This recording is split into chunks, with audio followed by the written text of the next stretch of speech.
අපිට කියන්නේ ලං වෙන්නවත් බැරි වුණා ඒ රෙජිස්ට්‍රේෂන් කරන කවුන්ට් එකට සක් එක හදලා ඉවරනාට පස්සේ හොටෙල් එකක ස්ටෑන්ඩඩ් එකක තිබ්බච්ච හෝල්ස් වල AC දාලා තිබ්බා ලස්සන පාට ගාලා මට මතකයි මුලින්ම මං හන්දියට රෙජිස්ටර් වෙන්න ආපු දවස අපිට කියන්නේ ලං වෙන්නවත් බැරි වුණා ඒ රෙජිස්ට්‍රේෂන් කරන කවුන්ට් එකට පැය දෙක තුනක් යනකම් එච්චරටම සෙනඟ ඉතින් අපි හරිම තෙරපිලා අමාරු රෙජිස්ටර් වෙලා අපිට ලොකු ජයග්‍රහණයක් ලැබුණා වගේ තමයි සක්කේකේ රෙජිස්ටර් වෙන්න ලැබුණා කියන එක. මට මතකයි ඒ කාලේ මොකක් හරි තිබ්බ කට් ඔෆ් ඩේට් එක. මෙදායින් පස්සේ රෙජිස්ටර් වෙන්න බෑ. ඉතින් අපිට පුදුම වුණාක් තිබ්බ මෙදාට කලින් ඇවිල්ලා රෙජිස්ටර් වෙලා සක්කායට ආයතනයට සම්බන්ධ වෙන්න. ඊට පස්සේ මට මතකයි හැමදාම පන්ති යනවා කියන්නේ ඒක නිකන් ලොකු ප්‍රොසෙස් එකක් ඒ කාලේ.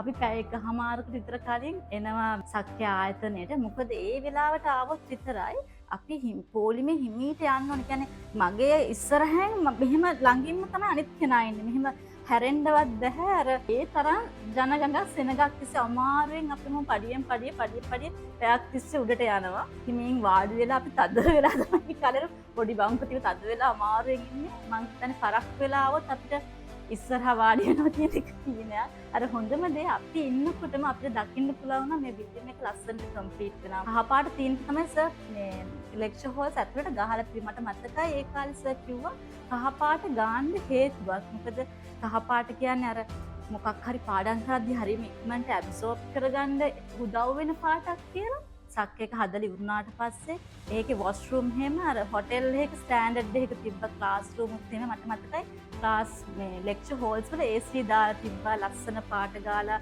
ලස්සන පාට බවුන්ස් තිබ්බා අපි මතකයි මුලින්ම මේ හදලා ඉවරන ෆිනිෂ් කරාට පස්සේ අපිට ඇතුළට එද්දි පුදුම සතුටුයි ඉතින් සර්ට් ඉස්සර අපිට ටියුට්ස් බෙදනකොට ටියුට්ස් වල ලස්සන මුලින් පිට කවරයක් තියෙනවා අපි ඉතින් ඉඹල තමයි ගන්න හරි ෆ්‍රෙෂ් ටියුට් එක අපි බලනවා ඉතින් හරි ආදරෙන් තමයි මං හිතන්නේ මම යුනිවර්සිටි යනකම්ම කාලයක් මං ගාව ඒ ටියුට්ස් ටික පරිස්සම් කරලා අරන් තිබ්බා. ව්‍යවසායකත්වයේ අපි ඉගෙන ගත්ත දේවල් අර ඉනෝවේට් කරන්න ඕනේ, කස්ටමර් කෙයාරින් තියෙන්න ඕනේ.